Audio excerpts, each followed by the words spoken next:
I'm Tony Houston. I'm the local history librarian here at Blodgett Library, and we're doing another episode of Your Story is Fishkill's Story. Today, I'm happy to introduce Dulce Jimenez Abreu. She's from the Dominican Republic, and for people who are geographically challenged, it's half of the island of Hispaniola in the Caribbean. So Dulce, what was your childhood like in the Dominican Republic? Oh, it was amazing. We used to live in a neighborhood outside the city, and we have a lot of space, and we have a lot of park, and we have fun uh, playing outside and in the neighborhood with all the kids. And we went to school, and we had to walk about maybe 1 mile walk every morning back and forth. Did you have any siblings? We were 6 children and very close to each other. So my older and the second oldest of the family, my oldest brother and I were very close. We were almost twin, and we used to. I used to. He was a very intelligent little boy, so everything he learned, he taught to me. So when I went to school, I was a wise one because I knew things that they knew in the grade ahead. Do you still have family in the Dominican Republic? All my families are there. It's here just my daughter and my niece. You know, it sounds like such an exotic place to people here in Fishkill. It's a different in every aspect. When I grew up, there wasn't that many people in the Dominican Republic. When I grew up, we have a lot of time to do things in the Dominican Republic. Today, the Dominican Republic is overpopulated, can say, because it's on a small island. And as you mentioned, it's divided in two countries. It's Haiti that speak French, and the Dominican Republic that speaks Spanish. We were colonized by two different countries. We have two different cultures. It's very difficult to understand each other. They have a totally different way of living, both countries. But it's a beautiful island, and we have a lot of resources and beaches, and people are very hospitable in the Dominican Republic. So, and they are very happy people. I haven't been there lately, but if you wanted to go, you are invited to visit it. Good food too. So when did you come to the U.S. and why? Oh, that's a long story. I came to the United States when I went to work in my first master in Michigan State. I was here for about 3 years, 2 years and a half. And I went back home, and I was teaching there at universities and working in higher education. I never thought that I was going to live in the United States. But I married a person who was living here in New York. And so you go to live to have a family. And that's why I came, and I was old. I was about 35 years old when I came to live here in the United States. So what kind of jobs did you have while you were here in New York? And when I came, I tried to look for jobs in my field. When I used to work in the Dominican Republic, meaning I was working in higher education and I was teaching in school. So I wanted to find out a job at the university here. I didn't want to stay in New York. I wanted to go to Atlanta, Georgia. I don't know why, but that was my.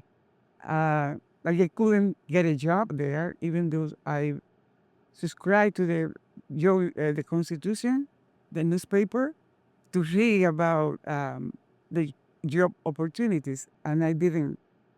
So 3 weeks after I got here, I said I need to work.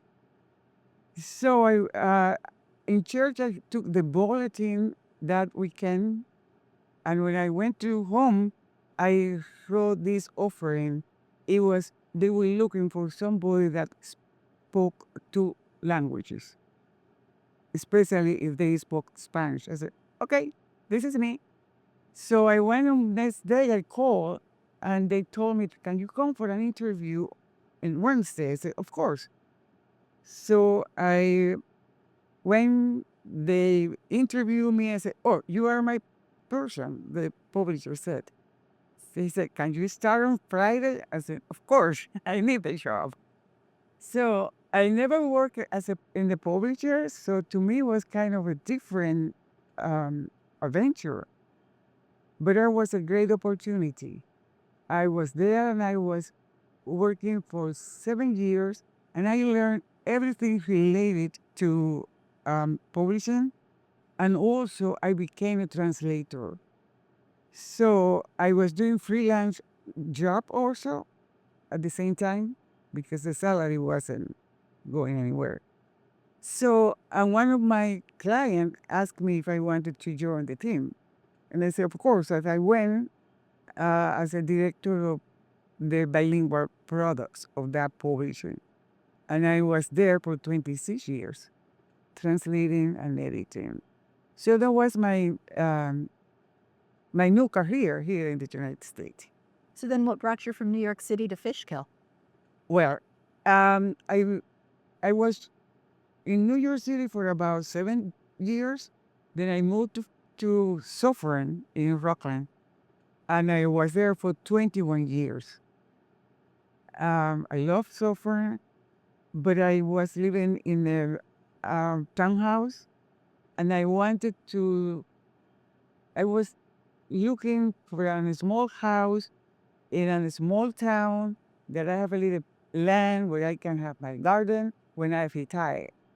So when I was about to retire, I started looking for a home in this side of the river because I don't know. I felt that I was going to be closer to New York. I used to work in New York City. I love New York City just to go and visit, not to live there. So I say, if I live in a town near New York, that will be perfect. So I started looking in this side of the river, and I started looking in vegan. Um, Vegan at that time wasn't what vegan is today. Besides, the homes were kind of pricey for me. So I moved north, and I started looking in Fishkill, and I saw this little house in Broad Street that was beautiful. It's an old house, and I moved just looking for a place where it was close to a town. Fishkill is very peaceful. Fishkill is very nice, and I'm very happy here. And then you started working here at Blodgett Library. Then I was kind of boring because I didn't have a job, and I said, I need to do something. And I didn't want to go back to New York. So I applied to work here at the library. I got this job here at the library. It was um, a year and a half of opportunity of knowing beautiful people. I really love the time I spent here and the customers, the patrons that you call here, and the people who work here in in the library. It's such a nice environment, and I was meeting people and serving people. I like to do something for other people, and I was feeling really good that I was like helping people to find out something they want, giving them, the book that they're picking up, serving them too. Yeah. So that was a very nice experience and a very good time here in Blodgett Library. And now you're still volunteering here teaching conversational Spanish. Yes, I still here teaching Spanish, and also I belong to the Friends of the Library because I really love this place, and I wanted to bring my time to the Spanish class. Is a wonderful group of women. Most of the time, there are women that come to learn Spanish. We got together once a week, and we converse. We speak in Spanish about current event. Also, we learn phrases that will help us to go maybe to another country. We have done that. how do you navigate when you travel, and also about the culture of the different country that speak Spanish. They are very interested in that. And we learn about other countries. We have the opportunity once that invited a guy from Bolivia, and he came for 2 classes, and he spoke to us about the culture in Bolivia, and he explained a lot of things about um, South America. And I would like that. I like to invite other people to bring different ideas and different um, thoughts. So also we have like a word of the week, and we analyze that word, the root, or how did it come from the language. We also use it in different sentences, and we talk about what this were related to us in our life, and also in the world at large. What does it mean? What is the life of that world? Hablo español un poco. Me alegro mucho. Ahora es importante. My favorite word is máquina de escribir, which is a useless word to have for a favorite word because it's not even in use anymore. I mean, typewriter. Who still has a typewriter? Yes, I remember when we start changing the typewriter for computers in the world of publishing. And one of my coworkers, I think she's still having that machine. She refused to go to the computer, and Joanna was always, typing in her. So Yeah. it wasn't even an electric typewriter. Wow. It was one of those, and yes, it's a good memory. And So you volunteered other places as well. The St. Mary's, the Fishkill Historical Society, Friends of the Library, yes, and the food pantry. the food pantry. So why serve the community? What drives you? What do you get out of it? I like to serve the community. I think, we are here to serve other people and to serve each other. So, and I invite people to join some organizations. And like, for instance, a friend of mine, husband, about 2 weeks ago, he was saying, I don't know what to do. I don't, I have, they said, but Sam, there is so many things to do. You can volunteer, and you will feel good to helping other people. And then you have a lot of groups need help. And I think it's important that you give your time to the community. For instance, these homebound people that cannot go to the food pantry to pick up their food. So they're happy I feel good when I see that they are happy that somebody is bringing the food for them. Yeah. So what do you do at St. Mary's Catholic Church just down the street from here? In St. Mary, I teach fourth graders and Old Testament, and also help in the service of the masses. I always wanted to teach. I remember I used to bring little kids to my home in the afternoon to teach them, or help them with the homework. And I used to do that for free. When I came from school, I to them, and they were, helping them to do the homework. When I graduated from college, my major was education, because I wanted to teach other people. I wanted to share my knowledge with some other person.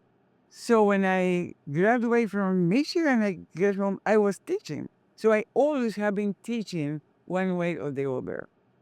Even when I was working for Sadler, I used to teach teachers and catechists about the products that we were producing, that we were publishing, so how to use them.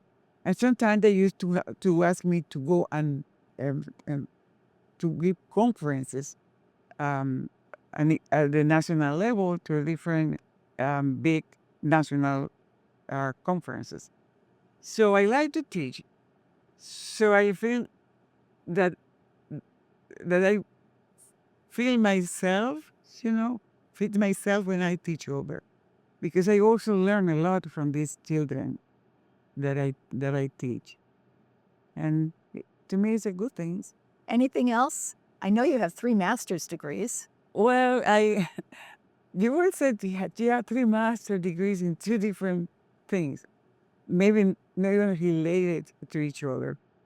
I like to learn things, and my first master is in social science, especially in research methodology, and I used to teach that in school and help the students to in their thesis. I did some research in population in the Dominican Republic too. Then, when I was working as a translator, I decided to go to school to learn more Spanish, to learn more about the language, so I could be a good translator. So I went to Lehman College to study, but my major was literature, not just grammar. It was literature. Then I was writing a lot of things in religion for the company where I was working. So I said, let me go to do some work in religion to learn more, to see, to put my knowledge into these books. So I went to Foreign for my master in religion education. Um, I don't think that I'm going to do any more master. That's enough. But I keep learning. I keep, reading things. That's important. Well, thank you for coming in today, Dulce. This has been really interesting. Oh, thank you to you, Tori. I'm really blessed, and I'm really very pleased that you have me here. And really thank you. And tune in next time for another episode of Your Story is Fishkill's Story.